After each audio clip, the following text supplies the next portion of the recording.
Beach దగ్గర ఏంచిన చేప మొక్క పెట్టుకొని బిర్యానీ తింటా ఉంటే ఫీలింగ్ సరిగ్గా ఉంది.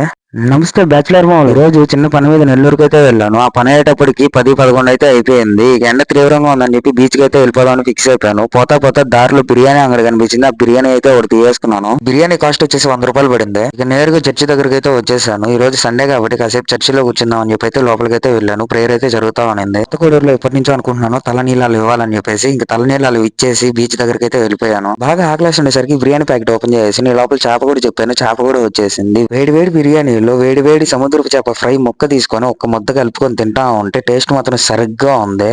మీలో ఎంతమంది బీచ్ దగ్గర కూర్చొని సముద్రపు చేప ఫ్రై బిర్యానీ తిన్నారో ఒకసారి అయితే కామెంట్ అయితే చేసేయండి. ఈ కొత్తగూడూరుకి చిన్నప్పటి నుంచి వస్తున్నాను కానీ ఇదే మొదటిసారి బిర్యానీ తినడం బీచ్ ని చూస్తా. నాకైతే ఫీలింగ్ అయితే సరిగ్గా ఉంది. బిర్యానీ టేస్ట్ అయితే కేక పుట్టించింది. ఇంక తినేసి నేరుగా బీచ్ దగ్గరికి అయితే వెళ్ళిపోయాను. కాసేపు అలా తిరుగుతా ఉన్నాను. జనాలు అయితే కితకితలాడిపోతున్నారు. ఎందుకంటే పిల్లకాయలకి సెలవులు ఇచ్చేసారు కాబట్టి. మధ్యాహ్నం 3 అయినా సరే జనాలు వస్తానే ఉన్నారు. ఇంకా అలా కాసేపు బీచ్ లో సరదాగా ఆడుకొని ఇంటికైతే రిటర్న్ అయిపోయాను. వెళ్ళే దారిలో ఈ తాటి ముంజలు అయితే కనిపించాయి. అవి కూడా ఒక అడుగులో అయితే వేసాను.